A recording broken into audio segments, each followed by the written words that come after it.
மாநகராட்சி குதிரவண்டி ஸ்டாண்டு வந்து நம்ம டவுனால் பழைய பொள்ளாச்சி பஸ் ஸ்டாண்டு கிட்ட ஒரு குதிரவண்டி ஸ்டாண்ட் இருந்ததுங்க. அதுக்கப்புறம் மணிகுண்டில் ஒரு குதிரவண்டி ஸ்டாண்ட் இருந்தது.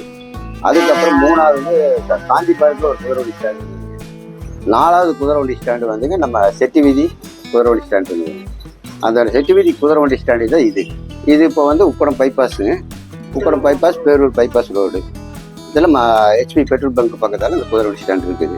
ரெண்டே இடத்துல தான் இருக்குதுங்க. இப்போ இருக்கிறது வந்து சிங்கநல்லூர் ஸ்டேஷன் குதிரவண்டி ஸ்டாண்டு ஒன்றுங்க. அதை விட்டா இப்போது கூட பைபாஸ் ரோட்டில் பேரூர் பைபாஸ் ரோட்டில் இருக்கிற ஸ்டாண்டு இது ஒன்று தான். இது வந்து ஒரு 20 வருஷ காலமாக நான் பார்த்துட்டு இருக்கிறேங்க. இது வந்து நம்ம அப்பா வச்சுருந்தாரு, அதுக்கு முன்னாடி தாத்தா வச்சுருந்தாரு.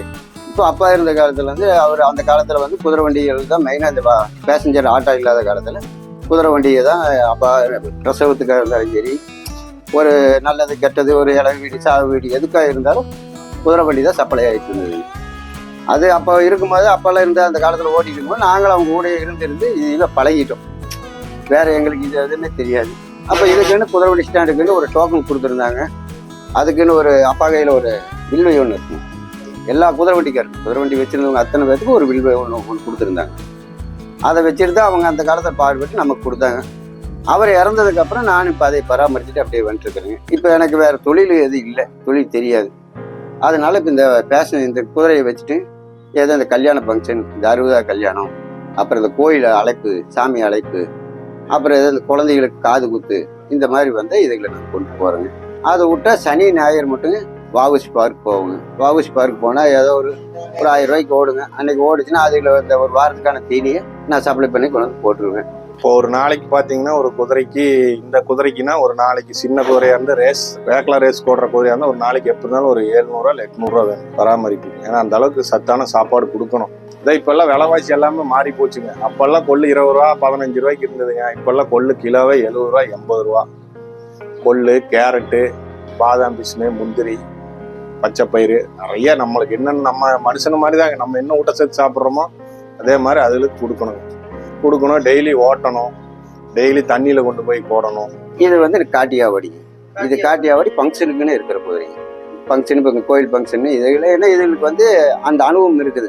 எல்லாத்துலேயும் நின்றுக்கும், ட்ரம்ஸ் வச்சாலும் நின்றுக்கும், பட்டாசு வச்சாலும் நின்றுக்கும், கெலாட் பண்ணி ஓடாது. ஒரு பொறுமையான அது பழக்கத்திலே குழந்தையிலேருந்து அந்த பழக்கத்தை கொண்டு வர குதிரைங்க. நாட்டு குதிரைங்கிறது வந்து நம்ம இப்போ திடீர்னு ஒரு 10 கிலோமீட்டர் போகணும், 20 கிலோமீட்டர் போகணும்னா இப்போ வண்டியில் போட்டு பாருங்க, ஒரு உடம்பு சரியில்லை, இப்போ நம்மளால ஒரு கார் கூப்பிட முடியாது, ஒரு ஆட்டோ கூப்பிட முடியாது. அது மாதிரி அந்த மாதிரி இருக்கிற நேரத்தில் நம்ம கையில் இப்போ வாகனம் இதுன்னு இருக்குதுன்னா அதை எடுத்து மாட்டினா தைரியமாக ஒரு 10 கிலோமீட்டர் யாராக இருந்தாலும் ஒரு 6 மணி நேரத்தில் கூட அங்கே சேர்த்தக்கூடிய இது அந்த குதிரைக்கு இருக்குங்க. இப்போ அப்பா ஓட்டிகிட்டு இருந்த காலத்தில் வந்து பேசஞ்சர் ஆட்டோ இல்லைங்க, காரு கிடையாது, அப்புறம் இந்த பைக் டெஸ்ட்டு கிடையாதுங்க. இதெல்லாம் இல்லாமல் ஓடிட்டு இருந்தாங்க. அன்றைக்கி வந்து குதிரை வண்டி இருக்கிற ஒருத்தரோட வீட்டில் குதிரை வண்டி இருந்தால் அவங்க தான் ஒரு ஆட்டோ வச்சிருக்கிற மாதிரி. ஒரு நல்லது கெட்டதுக்கு வந்து விஸ்குன்னு நைட் ஒரு 1 மணி 2 மணி ஒரு பிரசவத்துக்கு போகணும், இல்லை ஏதோ ஒன்று. எங்கள் அப்பாவோட குதிரை வண்டியிலேயே 2 குழந்தை பிறந்திருக்கிறாங்க. இங்கே செல்வரம் கல்லாம்பேட்டுக்குள்ளேயே எங்கள் அப்பா ஏற்றிட்டு போகிறாரு. மீறி போனால் ஒரு 1/2 கிலோமீட்டர் போகிறக்குள்ளே வண்டியிலே பிரசவம் ஆயிடுச்சு. அப்படியே ரிட்டர்ன் கொண்டு வந்துட்டார். வீட்டுக்கு கொண்டு வந்து குழந்தைய அவங்களே இறக்கிட்டு அதுக்கப்புறம் மறுநாள் நானும் எங்கள் அப்பாவெல்லாம் போய் தான் வண்டி குதிரையெல்லாம் ஆற்றுல வச்சு கழுகுறோம். இந்த குதிரை நம்ம ஒரு மாதம் நல்ல சாப்பாடு கொடுத்து தயாரிச்சோன்னா 100 கிலோமீட்டர் அந்த குதிரை நைட் ஓடும். இப்போ சாயங்காலம் இன்றைக்கி 6 மணிக்கு இங்கே மாட்டோன்னா விடிய காத்தால 6 மணிக்கு சத்தியில் கூட அவுத்துட்டுருவோம். சத்தி 6 மணிக்கு இல்லைங்க, 4 மணிக்கே போயிடும். அங்கே 2 மணி நேரம் ரெஸ்ட்டு கொடுத்து 2 மணி நேரம் கழித்து அங்கேருந்து நாங்கள் வண்டி மாட்டினோன்னா ஒரு 1 மணி நேரத்தில் பண்ணாரி கோயில் வாசப்படி போய் மீச்சிடும். குதிரை நாட்டு குதிரை போகுங்க. அந்த மாதிரி இதுக்கு போகாது. இதுகள் வந்து ரொம்ப பொம்மை மாதிரி ஒரு 10 கிலோமீட்டர் 20 கிலோமீட்டருக்கு இதுகளை கொண்டு போய்க்கலாம். லாங்காக விட முடியாது. நாட்டு குதிரை நீங்கள் விட்டீங்கன்னா 15 கிலோமீட்டருக்குங்க 3/4 மணி நேரத்தை க்ளோஸ் பண்ணிடும்.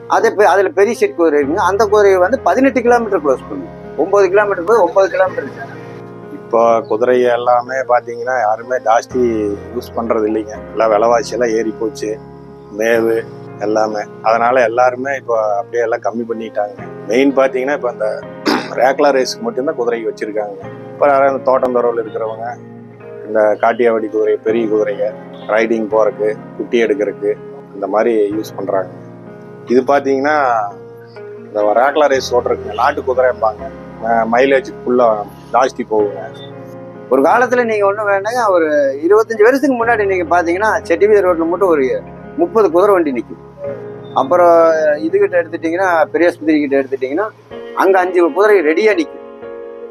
இந்த பாடிகளை கொண்டு போறதுக்கும் வரக்குங்க ஒவ்வொருத்தர் வருவாங்க, பெருசு கார் வச்சு பிடிச்செல்லாம் கொண்டு போக முடியாதுங்க. இந்த பக்கமாக ஒரு 2 கிலோமீட்டர் 3 கிலோமீட்டர் இருக்கும்போது நாங்கள் அதை கொண்டு அதெல்லாம் கொண்டு சேர்த்திட்டு வர்றதுங்க, பிடிக்கிறது. ஆண்டவமரத்தில் அன்னைக்கெல்லாம் நல்ல வருமானம் இருந்தது.